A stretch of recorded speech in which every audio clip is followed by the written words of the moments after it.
I can't stop thinking. Negative thoughts come at me like airplanes. They're so loud. Cocaine creates more voices inside of my head. I wonder if I'm better off dead. I think about my enemies, about the people that I care too much for, and I think about the fact that I can't stop clenching my jaw. I wonder if that's life. I paint on a face and I still feel ugly, in comparison and contrast. Does anything last? Do these people? Do these feelings? I've dug a hole. God's looking down on me, but the devil's closer. He seems to be holding my hand. I had a neighbor girl across the way, and she called me up and she said, "Jenny, I have a new game. I want you to come over." And I was like, "Oh, okay, cool, like stoked on a new game." And so me and my best friend Lindsay went over there to play her new game, and we go, into her house and into her room, and so she pulled out a Ouija board. And before I even knew the name or knew what it was, I remember just seeing it and feeling, like for the first time, like as a child, just having that immense intuition, like this is not right.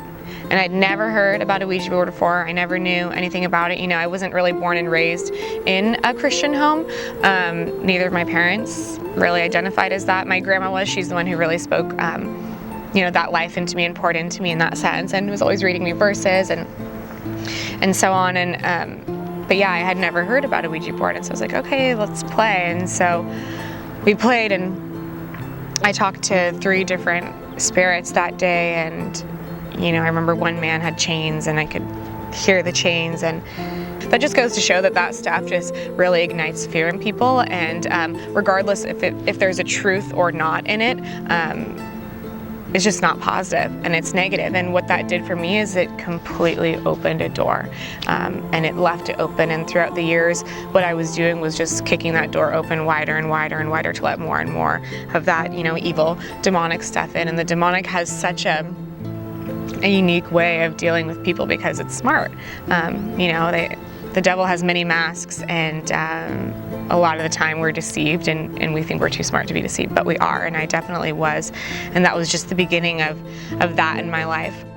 Partying all through high school, sophomore year, I got somas, which are an opiate, prescribed to me by a doctor because I have scoliosis and my back was so bad, and instantly I was just addicted to it. I was selling it. I was popping like 5 somas in class and just coasting through the day and asking people like, "Oh, you want some? You want some?" "No, we're in class right now, Jenny." Like, what? And I was like, wow, these people suck. Like, everybody's boring. That was always what I was telling myself. By the way, I like to party was, well, everybody else is boring. So you can just be fun, Jenny, and be, by yourself and do these things, whatever.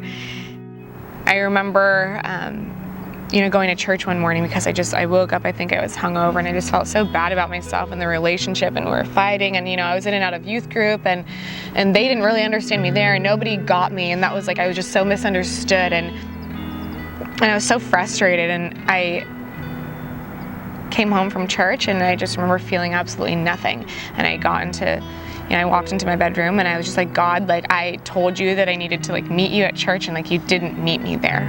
You didn't meet me there." And I was just so pissed off, and I ended up slitting my wrist from my wrist to my elbows, and I texted a friend who would also self-harm, and he was the only person really that knew about it and understood and could relate, and he said, "Jenny, it's time to tell your parents. I've been cutting myself since I was 12 years old." And mom, and I opened it, and she was getting up, and I said, "I have to tell you something," trying to cover my arms. And she's like, "What?" Just looking concerned, and he's like, "I don't know what to do anymore." And I showed her my arms,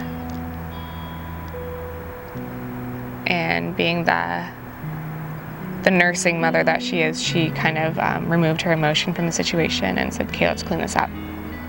And at that time, what I really wanted was just love. I just wanted validation. I wanted understanding from anybody and everybody. And I really just wanted her to hold me and tell me that I don't have to do this anymore, and that it's okay. But she did the best that she could, and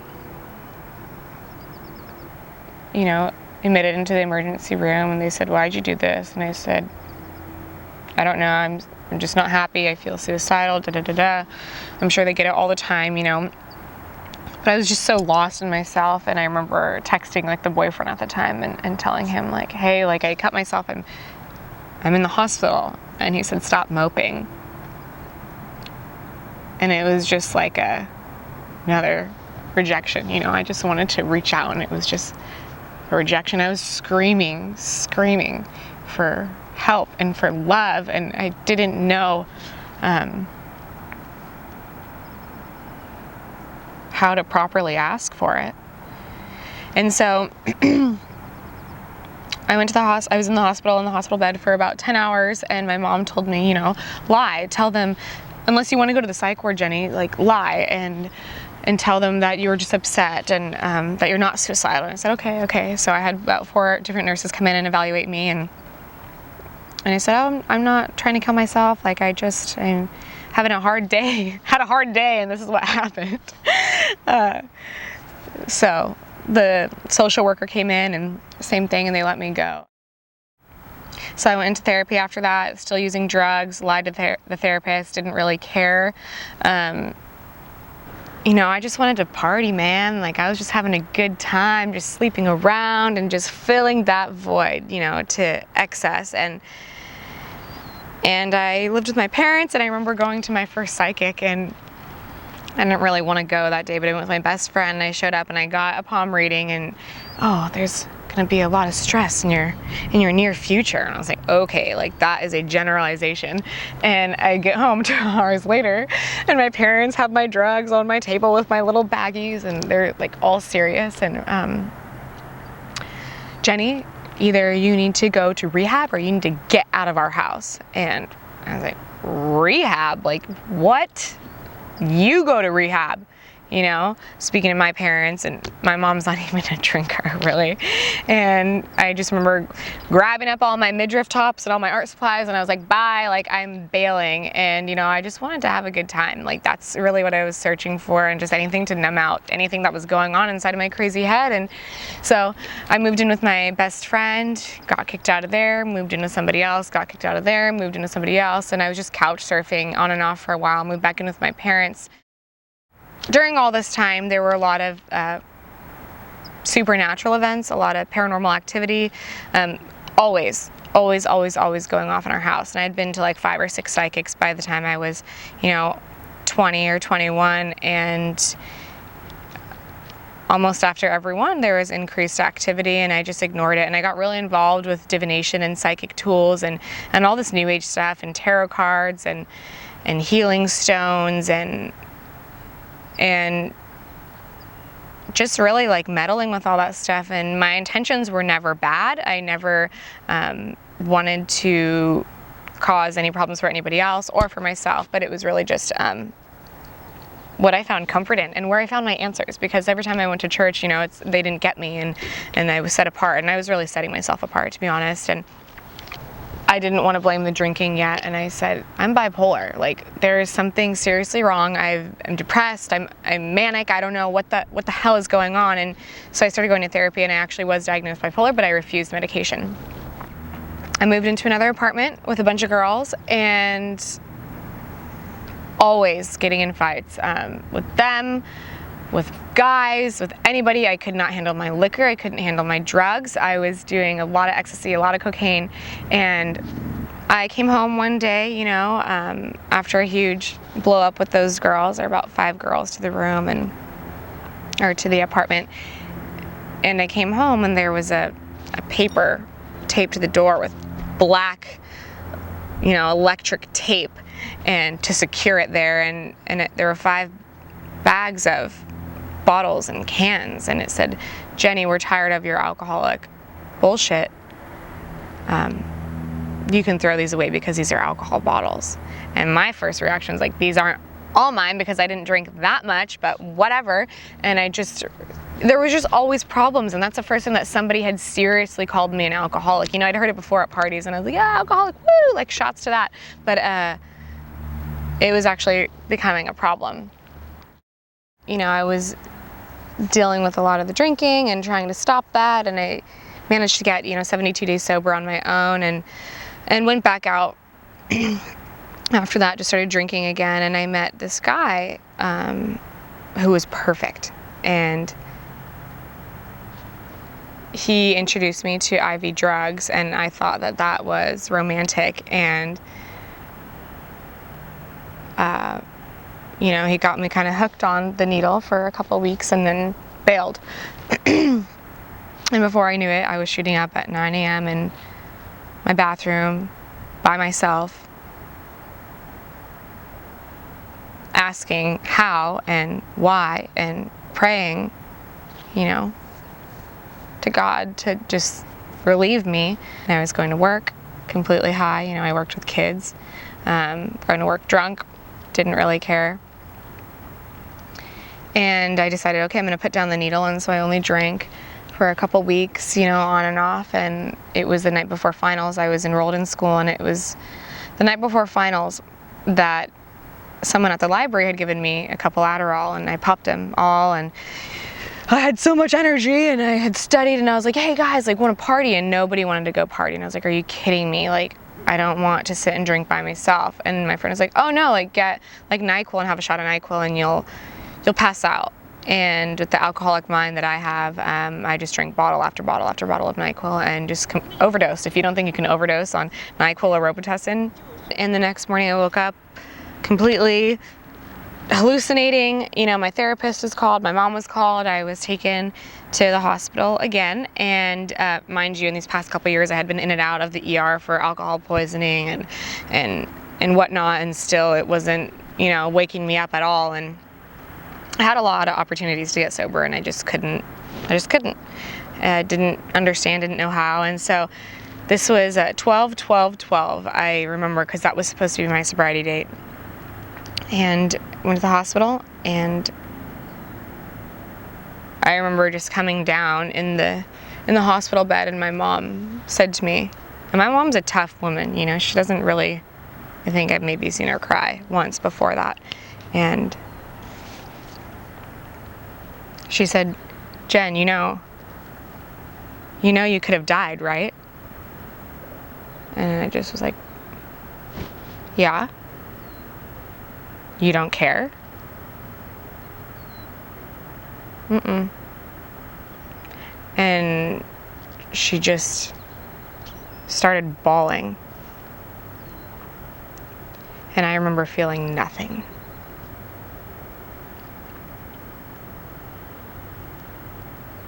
And it didn't even get as bad as it could, or as bad as it did. But to look back and remember what that did, what those drugs and what drinking has done to me, and what it did to me, and just not being able to feel anything, not caring that your mother is sitting in front of you crying for your life, and you just don't care. And that's the devil. There's no other way to put it besides that is the devil, and he had his hold on me. And that guy who had introduced me to IV drugs came back into my life, and he became my boyfriend, and I was stoked, and it was, I think, 3 weeks into a relationship, he went to jail, and he was in and out of jail, in and out of his addiction, heroin. He just sucked me in, and the relationship showed signs of abuse early on, and I chose to ignore that, because I was so in love, and he was Mr. Perfect on the outside. And all I cared about was looks, and all I cared about was what people thought of us together and how good we looked together, and it didn't matter that our relationship was just empty. I ended up relapsing again. This time I said, strictly alcohol. I'm not going to do any other drugs because they screw me over every time, and alcohol is what brought me to my knees, and that is why I identify as an alcoholic. And within 2 days, my parents don't have a lot of money, and within 2 days I was on the plane to Tennessee, scholarshiped to an inpatient treatment center, and I finally got sober. 9/20/2013, and I finally got sober. The fact that I stayed sober was definitely a God thing. And during this time, my first year of sobriety, I had really gotten into prayer and meditation because that's really important, but I was very, very, very, very involved in occult things. Finding the most perfect flower I've ever seen in my entire life and just thinking like, oh, like, that's like a God thing, you know, cool, like God's perfect, whatever. I put it in the sand and I meditated and got really into my meditation. I think I was about 10 minutes in and started to see this blue orb like I always see. Right before I get like a psychic vision, I would see this blue orb. And I saw it, and then all of a sudden these eyes just pierced through. And I have never, not in my drug life, of all the things that I had hallucinated before, not in art, not in anything. And they were intense, and they were these bright, bright eyes. I can't even tell you the color, but they were just piercing, and all I could hear was fear of God. And eyebrows, and I could see every single hair on the white eyebrows, and it was just like a face, but almost like in a sky. And my friend that was with me that day actually is a Christian, and she's the only Christian person that I had in my life then. And she read to me this verse later that night from Revelations 1:14. His head and his hairs were white like wool, as white as snow, and his eyes were as a flame of fire. And when she read that to me, I was just like blown away. You know, God was trying to reach me, telling me to stop all this occult stuff, telling me he's here and he's real and he's way more intense than anything that you could ever imagine. But still, I continued on with what I was doing. And it was a little bit before that I had left the relationship with that guy. It got extremely, extremely abusive, strangling, slamming my head into walls, gouging, trying to gouge out my eyes, beating me with books, whatever. Just destroying everything that I had, inside of me, outside of me. You know, my material things, he just wanted to destroy. And towards the end of it, I told my therapist about all this stuff, and he was like, Jenny, you need to get out of here. And I was like, I know, but I don't have the money to do that. And he said, get involved in missions work. And so I talked to a friend that night and told him, you know, that I wanted to get involved. And he's like, Jenny, I've been at Surfing the Nations. You know, I was there for 6 years. And I was like, oh yeah, that weird surfing thing you did. Okay. So he hooked me up with STN, and I didn't get into the internship for the fall, but I got into the spring internship. And it was just by the grace of God, because I had some stuff I really needed to work through, you know, during those few months in the fall. And you know, I flew out to Oahu in January, not knowing that it was a Christian-based deal. And you know, thank God that I didn't know that, because I wouldn't have gone. And I get there, and it was for the first couple weeks, for the first 3 weeks really, I was there, and there was some like Bible teachings, and I was like, what the hell is this, dude? I called my mom, you know, on my patio, and I was like, Mom, this is worse than rehab. Like, seriously, freaking pay for me to get home. Like, please, like, I'll pay you back. Like, like calling my friend Taylor, who had filled out majority of my application, and I was just like, I was pissed. And just wait, Jenny, like, just wait, like, it's all right, like, you're a shining star. I remember he said that, and I was like, whatever, dude. So I did, and I waited, and slowly but surely my heart started to change. And you know, I still had my sobriety, and I had God, or a piece of God, but this is really what changed my relationship and brought Jesus into the light for me. And while I was there, I went through a lot of ups and downs emotionally. You know, I struggled with the post-traumatic stress from the ex-boyfriend and all that abuse, and I struggled with my bipolar and my alcoholism. But it's really awesome when you're around people who just want to help and love and lift you up and just pray for you. And I was so privileged to just be completely surrounded by a group of people who could just lay their hands on me and pray whenever I needed it. And you know, I wish that the world was more like that. And after being there, I try, to pray for whoever I can. And we did a inter-island outreach, and I went to Molokai and for 10 days, and I decided to fast from makeup, which was really hard for me. And I did. And while I was there, I remember feeling like, you should get baptized, you should get baptized, you should get baptized. And I was like, but I've been baptized twice before, once when I was 9 and once like a couple years ago, but both times they didn't mean anything, and I wasn't really doing them for myself or because I knew what it was. And I remember sitting in a class one night, and our pastor Jonas said, I prayed right about 5 minutes before he said this. I was like, God, if you want me to get baptized, like, let me know. 5 minutes later, Jonas says to the group, God wants you to get baptized. And I just was like nobody knew that I just prayed this, but I was like, wow, like, no way, that's crazy. And so I was like, hey, I think I want to get baptized here. And I did. And it was really cool. In Molokai, they don't have like lay stands where you can just go and purchase them. Like, you have to go to the Plumeria farm and get them made specially. And so they got one for me, and it was just really special and really different than the other 2 times I'd been baptized, because this time it was like I knew what I was getting into. I knew that I was giving up my past, and I was giving up, my occult things, and that I was just like ready to completely give my life over to Jesus. And when they dunked me in the water on the beaches in Molokai, and I came up, all of my friends came and hugged me, and we were playing worship music on the beach. And I just remember sitting there, and there was a little crab that walked by, and I just picked him up, and he just sat right here. And to anybody else, that wouldn't really mean much, but God knows how important just like his creatures are to me. And it was really cool, and I just started crying in gratitude. And I'd felt that type of feeling once before, and that's when I got sober, and to feel it again was really special, and that serenity. And a mentor of mine there, Julie, said, Jenny, afterwards, she's like, Jenny, how do you feel? And I was like, I don't know, like, I feel like dirt clods, like physically I felt like dirt clods had just been broken off of me.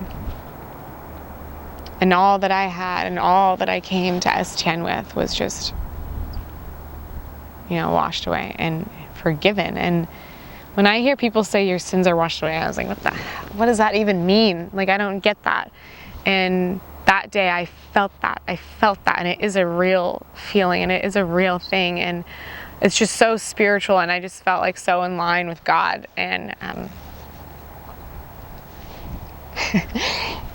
it was after that we went back to Oahu, and I was completely attacked by, the enemy and his evil doers, and just stupid doors opening and closing, nightmares, not sleeping. My PTSD was flaring up, you name it. And I had someone tell me, do not be impressed with the works of the devil. Resist the devil and he will flee from you. And so now, when I've had things happen, I don't care. If I feel something, I just say a verse out loud, and it's gone. Those things hate the word of God. And so I got back to STN and graduated my internship, and everything changed. I read this book there called The Witch Doctor and the Man, and that's really what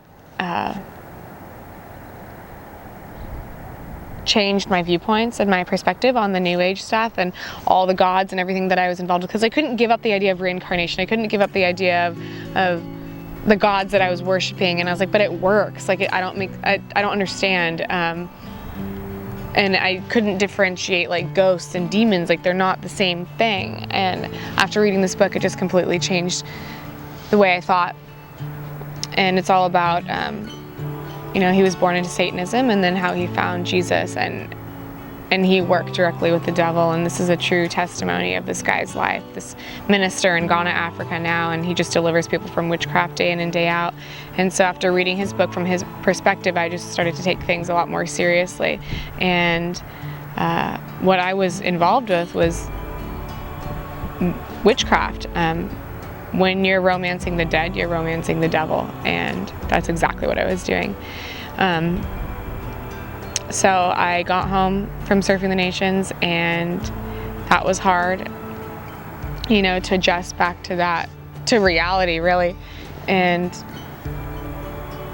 I destroyed every occult thing that I had in my house, and I burned it in a public place. And I am so proud of that, because that's just a declaration that says I am done with the devil and the devil has nothing on me, and I give all credit to Jesus Christ.